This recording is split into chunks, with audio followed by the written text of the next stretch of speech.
My name is Ahmer. I graduated from Michigan State University in 2021 with a Bachelor's of Science in Human Biology and a Bachelor's of Science in Anthropology. Uh, and currently, I am working at Pfizer as an operations investigator. Nice to meet you guys. Ago. The biggest question everybody wanted to know is, what do you do at Pfizer? I know people who are attending or watching this video, certain things he cannot talk, so he would just share something he can share. So I work as an operations investigator. Previously, our title was quality engineer. My job is very interesting because regularly I'm handed assignments which are like puzzles. They've found certain parts that were deviations from regular standard procedures. So what I have to do is try to figure out the root cause of why that deviation occurred, and then implement or recommend plans to get that deviation back online and ensure that it meets the stringent regulations that are placed on us by the FDA. Yeah. So it is quite interesting because half the time we'll only get like partial details, and we'll have to conduct interviews and meetings and try to like read through the current operating procedures that are in place and try to determine what happened, why it happened, but mostly why it happened, and try to fix that why. So since you said FDA, it's kind of get idea, and also it's Pfizer, so I know something to do with people's care. But can you, if you can you give example type of the product you were involved? So it's not necessarily products. It could be something as simple as a part of a machine might not function the way it was supposed to because XYZ occurred. So my job would be to try to look at the overall problem and then, try to go through all of my root cause analysis procedures and try to determine why something happened. So I can't give you anything specific, unfortunately, because since we are, a global pharmaceutical company, we do have NDAs that prevent us from speaking about certain deviations and things of that nature. So yeah. But I guess I'll ask differently: are there many same type of position people, and then do they divide by like area, or it's really random what you get is? So, okay, this is a very interesting question because I just recently completed my training and I've been working on investigations for about 2 months now. And majority of my investigations have been in the same type of situation but they are moving me to a new trainer so that I can learn a different portion of the manufacturing process. Yeah. Oh, so they're gonna keep expanding for you, I guess. Yes. They want everybody who's in the investigation department to have a handle of, multiple aspects of manufacturing so that if there's an incident in, let's say, Department 1, we're not going to be, limited by only having experience in Department 2 and 3. Yeah. Interesting. Is there like the things you do now and what you learned at BLD? Is there something connected to you learned in the lab or lecture, or it's completely different? Well, somewhat different. Let me explain it this way. I took BLD course with Dr. McQuiston, and while I was at Michigan State, and what I learned in her class was more about how to approach research and study materials, if you will. And so I can actually apply what I learned directly from that into what I do now because I'm able to understand how I grasp information. And so when I look at different forms or different documents, I'm able to break those things down based on what I learned in Dr. McQuiston's class. So but then scientific method is of key importance to this role. We utilize a process that's called DMAIC, DMAIC. That's going to be define, measure, analyze, improved, and control. It basically follows through similar processes of the scientific method to be able to create a hypothesis, test it, and so on and so forth. So, how did I understand you applied this job. I guess right. process of how did you find it, and also you mentioned you kind of recently started this job. So like, what's the transition? I don't know. It's kind of random So, question is involved in one sentence. no, I get that. So any students or any graduates or undergrads, if they're ever looking for a job, what I would recommend, and I'm going to get into this topic after this recommendation, is that you don't just look on things like Indeed or Handshake or LinkedIn. What you should do, and what I did kind of, was you should approach a company, look at their career website, and see if there's any positions that you're interested in. For me, particularly for this job, it was kind of different because I was referred to this position. So it was slightly different, but I wasn't exactly searching for a job when this position opened up. So yeah, so I received the referral. I went through the process of applying, uploading my resume on Workday and all that, and then sat through, I think it was 2 sets of interviews. One of them was with a recruiter, and then the second one was a 6-person panel interview. So that one, yeah, that one was a that was an interesting interview, because by the end of it, I felt more like a connection with all of the people on the panel, and I felt more like it was colleagues talking to colleagues. So Oh, yeah, so that's how I went through and got this job. oh. Excuse me. I guess this is connected to next question slide, but did you have other job before getting this job? Yeah. So when I graduated from Michigan State, I was already actually working as a human resources manager for a home health care company. Mhm. And then while doing that, I was also working night shift with Lynx DX, which was a lab in Ann Arbor. They were considered one of the leading COVID-19 testing labs while I was working there. So Oh. that was what I went to go do after. And it was interesting because I learned how to understand and use root cause analyses during that job. So So it's having this previous job is connected to this current job. yes, because it was, since I worked in a lab, and anytime we ran into a situation where the results were not matching up to what they should be matching up to, we were able to identify what went wrong, how it went wrong, and what we can do to resolve the situation. I guess this is kind of what, even I flip slide, it's gonna be connected. So is that the previous job in Ann Arbor? Is that the one that you got immediate after finishing MSU? Lynx DX, yes, that was the one that I got immediately after graduating from Michigan State, and it was a recruiter had found my profile on LinkedIn, and they contacted me through that. So hang on, this seems like important. Yeah, sure. Are you saying the job you got immediate after MSU, you did not look for, they found you? Yes, but they found me for, they wanted me to be a specimen processor. And that's what I was hired in as. But within about a month and a half, the leadership realized that with my education background and my curious nature, that I would be better suited to being a lab technician more so than a specimen processor.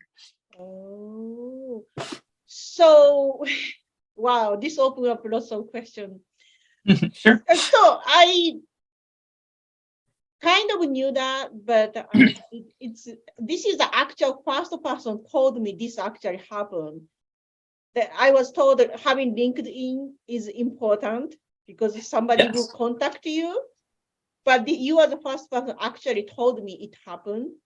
Well, so LinkedIn is interesting because sometimes you'll get legitimate pathways for your career, but oftentimes it's a lot of spam. Oh, is that right? Yeah. So I would recommend that you do create a professional looking LinkedIn profile, because you can reach out to your own colleagues, you can reach out to professors, you can reach out to connections that you can make at other companies that you might be interested in. So it is a good thing to have a professional looking profile on LinkedIn, but don't rely on LinkedIn solely when you're looking for a job. Oh, I see. So that's one additional. Yes. Good. Okay. So that you must have put the information very well. Did you upload resume, or did you just put what is called the school history or work history skill? Did you list? So with mine, it's slightly different than most other students, because I was a non-traditional student who was already working in the professional field. So my resume was, I think, 3.5 pages long, whereas somebody who's just graduating is going to have a briefer resume. So my resume had my education, my current professional experience, as well as my past professional experiences. So I think it made my resume stand out a little bit more than most other students. Oh, I think somebody had a question about MSU Handshake.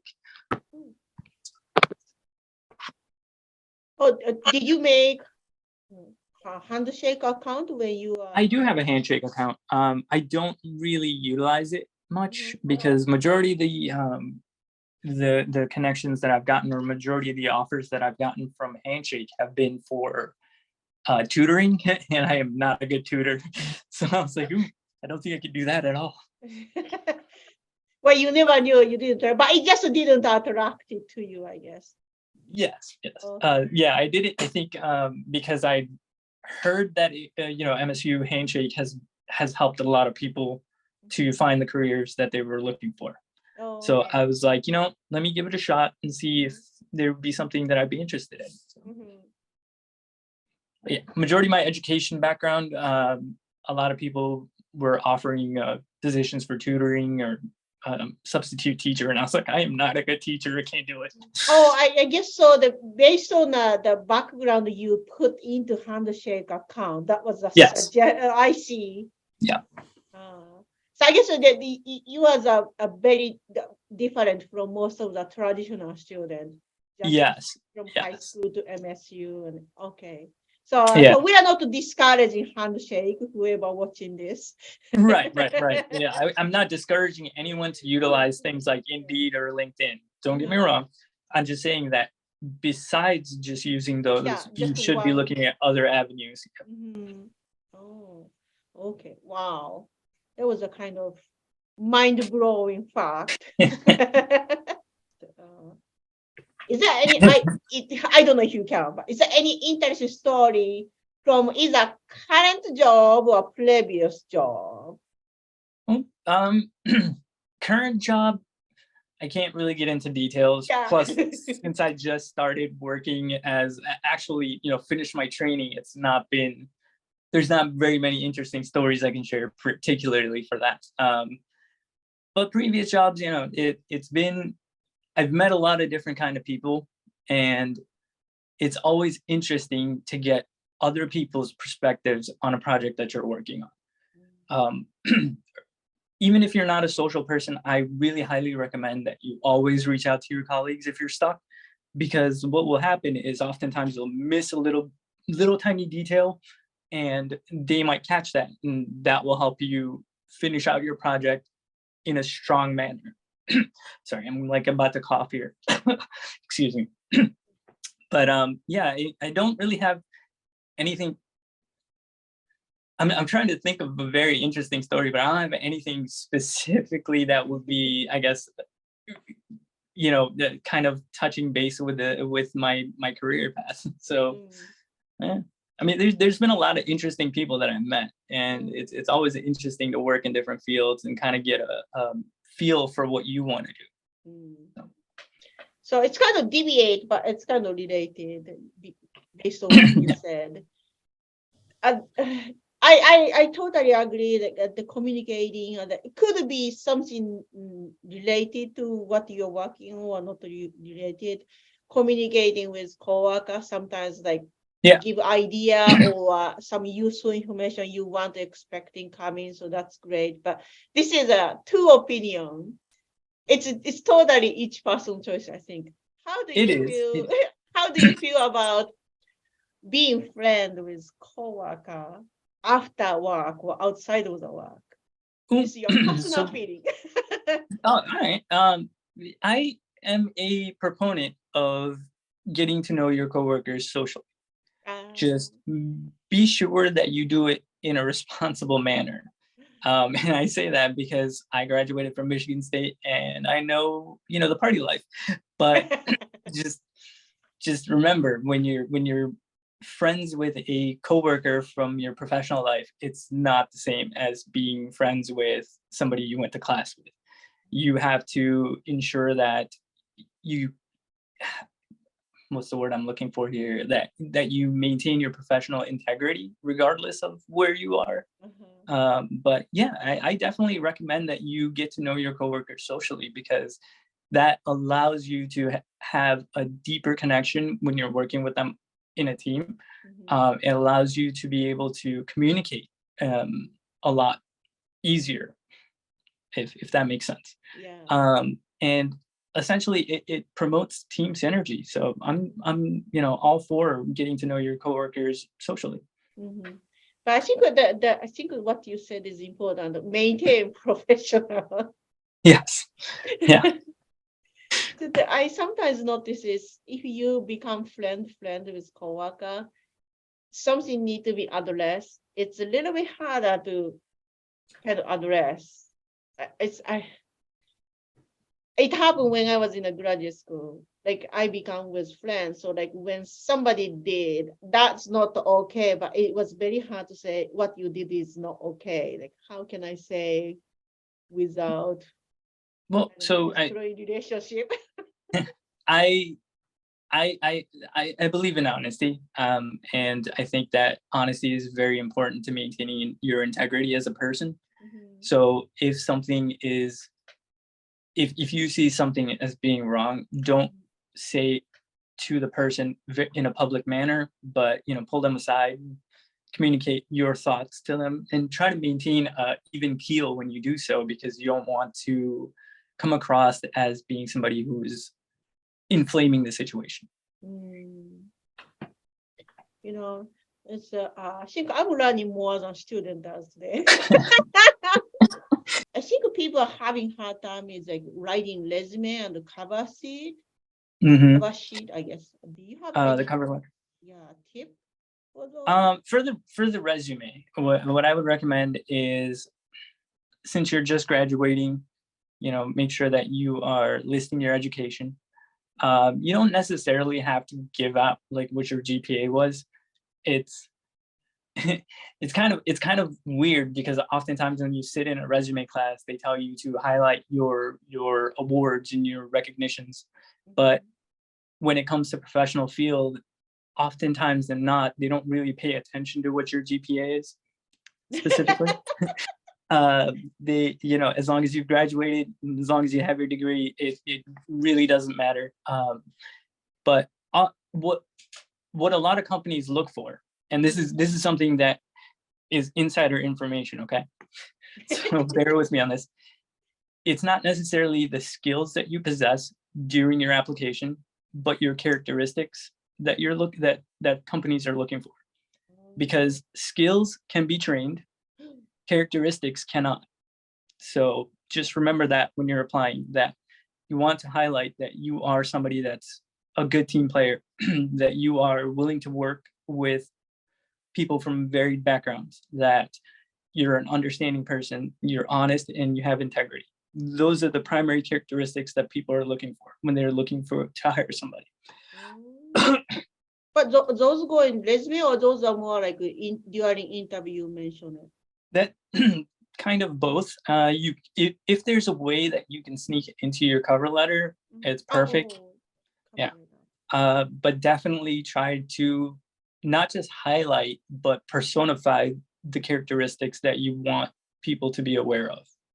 I think somebody had a question about HR and HB. Let me see if I can pull that up real quick.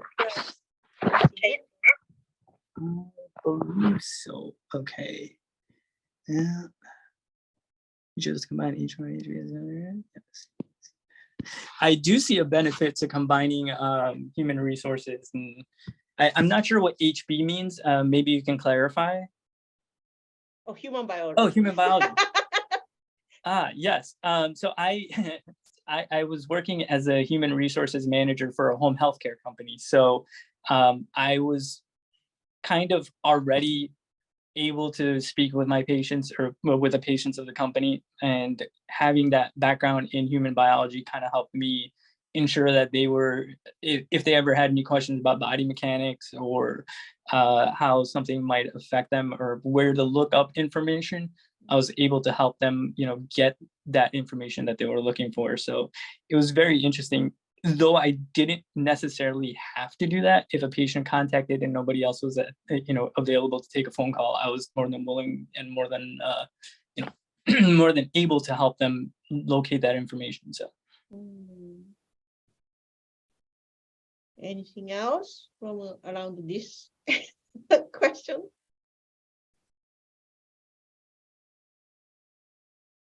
No, I think there's one more previously submitted question.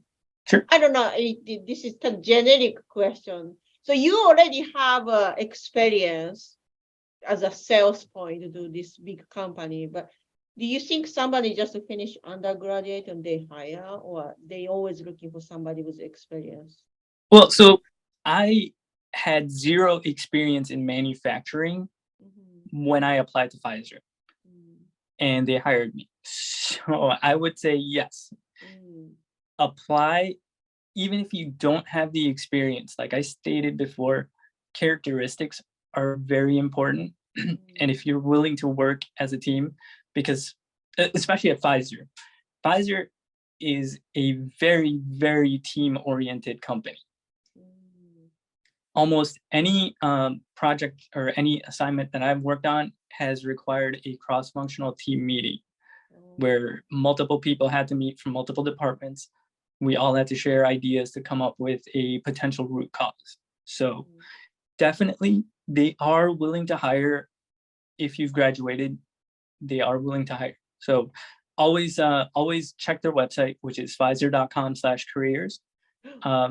And see if there's a position open that you would be that you want to, that you would like to be a part of. I think somebody else had another question as well.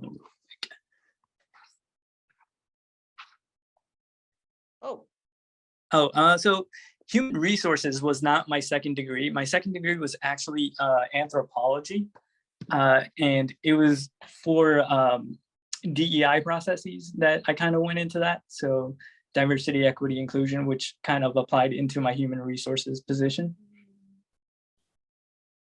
I think particularly that now many workplaces sensitive about DEI, so I guess that's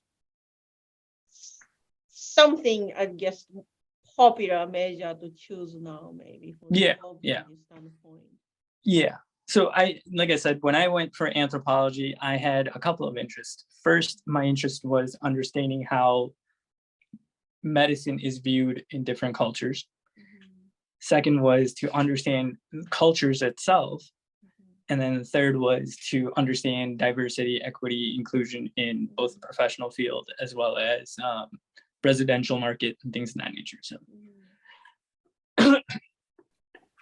So do you think those background, so currently you are not in the human resource, but even the current position, those knowledge is helpful to work as a team? Yeah, because it gives me an understanding of how to approach people, regardless of what their background might be.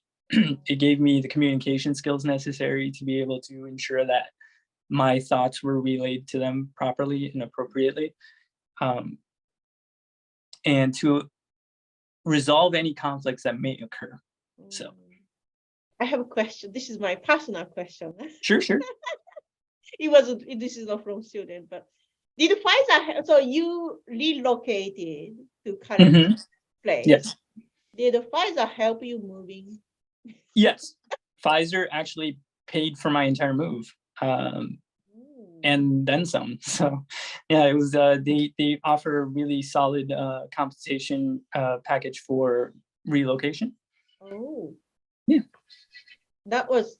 I think that sometimes I hear students is when they try to change job, relocation is always somehow scary to them, and then they Yeah. always said, yeah, yeah. Yeah. Well, because you know you're moving from an environment that you've known for at least a few years to an environment that you know very little of, or you don't really have any personal contacts out at. Yeah, So it is quite a difficult thing to do. yeah. Luckily for me, I do have some family in North Carolina, so Oh, it wasn't as hard for me to make the move. oh, I mean, that's I had to leave my parents behind, obviously, because they're still in Michigan, and oh. we used to live fairly close to them. So you know, it was kind of a difficult thing in that aspect, but overall, yeah, Mm, it wasn't too bad for us. oh. I guess at least having this financial help for moving is a Oh, big that's help. also very helpful. Yeah. But I will say this: I also went ahead and I started saving prior to getting my job here, so Oh, I that's had a some money smart saved up. move. Yes, so. You know, my recommendation to new college graduates is when you get the opportunity, make sure you invest. Make sure you have a savings plan, and make sure that you get a 401k as soon as possible. See, that's something young people don't think. Yes. Yeah. See, non-traditional student. You know. Yeah, yeah, that's true. Um, I know that I cannot hold you forever, but there are a few more things I wanted to ask you. Sure. Go ahead. So I don't know if some of you heard, but when we are official, before we officially start, you said you realize you don't want to be in a healthcare. Well, not so much healthcare. I didn't want to go and pursue being a doctor. Oh, okay. Yeah. I figured it's too much work, and I wasn't sure if I was quite ready for that kind of responsibility. Oh, I see.